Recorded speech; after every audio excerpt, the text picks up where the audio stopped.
यहाँ पे देखें एक इम्पॉर्टेंट पॉइंट दी गई है, इतिहास और तिथियाँ।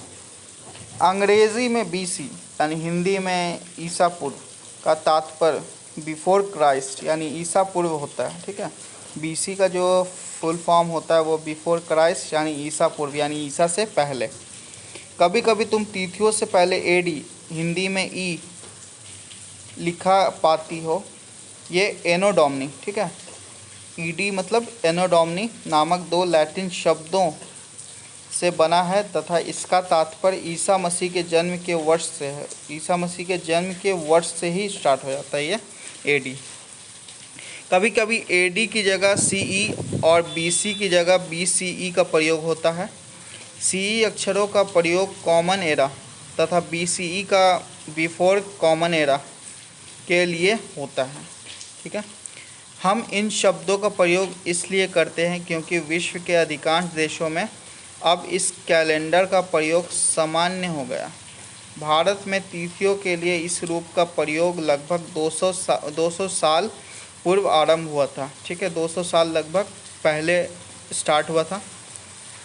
कभी कभी अंग्रेज़ी के बीपी अक्षरों का प्रयोग होता है जिसका तात्पर्य बिफोर प्रोजेक्ट वर्तमान से पहले है। ठीक है, अब यहाँ पे नीचे बोल रहा है कि पृष्ठ 3 पर दो तिथियाँ उनका पता लगाओ, इनके लिए तुम किस अक्षर समूह का प्रयोग करोगे।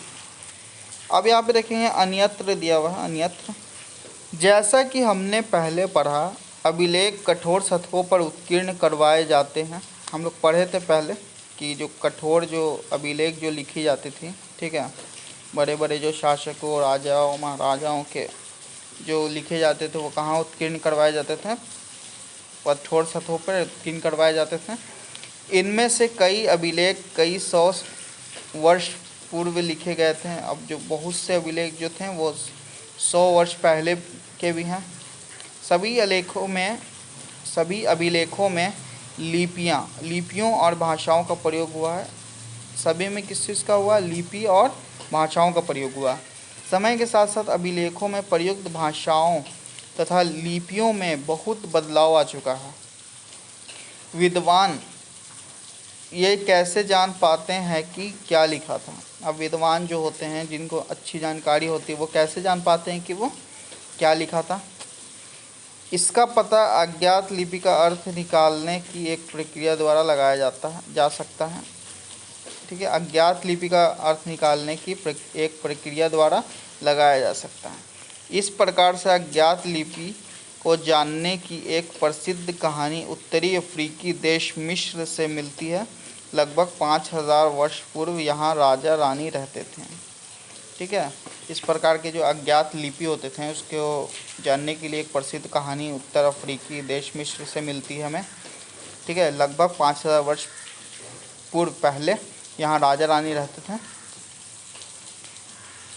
अब यहाँ पे देखेंगे कुछ फिगर दी गई है और कुछ उसके अल्फ़ाबेट्स दे दिए गए हैं। मिस्र के उत्तरी तट पर रोसेटा नामक एक कस्बा है। ठीक है, मिस्र का उत्तरी जो तट है वहाँ पे क्या है? रोसेटा नामक एक कस्बा है।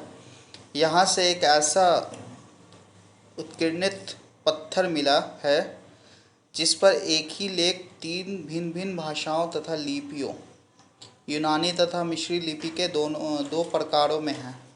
अब यहाँ पे एक ऐसा पत्थर मिला है, ठीक है, जिसमें क्या है कि जो लिखी गई है उस पर जो चीज़ लिखी गई थी वो क्या थी? 3 भिन्न भिन्न भाषाओं और लिपियों में थी। ठीक है, यूनानी और यूनानी लिपि 2 प्रकार में है। कुछ विद्वान यूनानी भाषा पढ़ सकते हैं। कुछ जो विद्वान हैं वो यूनानी भाषा पढ़ सकते हैं।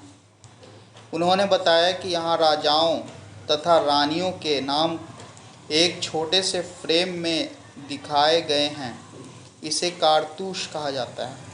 ठीक है, जो छोटे से फ्रेम में दिखाए गए हैं राजा और रानियों के नाम, उसे क्या कहा जाता है? उसे कारतूस कहा जाता है। इसके बाद विद्वानों ने यूनानी तथा मिस्री संकेतों को अगल बगल रखते हुए मिस्री अक्षरों की समानार्थक ध्वनियों की पहचान दी। जैसा कि तुम देख सकते हो यहाँ एल अक्षर के लिए शेर तथा ए अक्षर के लिए एक चिड़िया के चित्र बने हैं।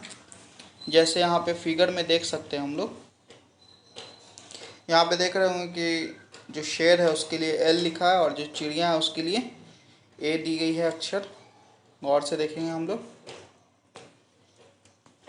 एक बार जब उन्होंने ये ज्ञान लिया कि विभिन्न अक्षरों किनके लिए प्रयुक्त हुए हैं तो वे आसानी से अन्य अभिलेखों को भी पढ़ सकें। तो अब ये जान गए कि एक एक वर्ड को जान गए कि किस किस चीज़ों के लिए यूज़ की गई है। तो उसके बाद क्या हुआ, वो पूरे अभिलेख को पढ़ना सीख गए, समझ गए क्या क्या लिखा है उस अभिलेख में।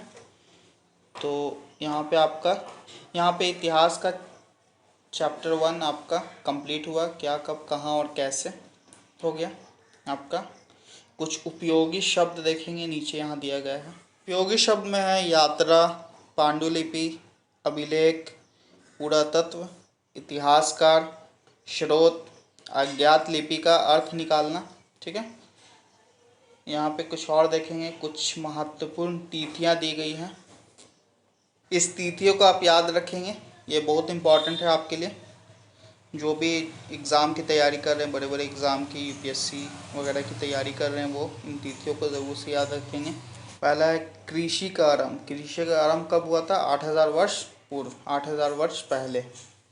सिंधु सभ्यता के प्रथम नगर कब बने थे? 4700 वर्ष पूर्व, ये 4700 वर्ष पहले बने थे।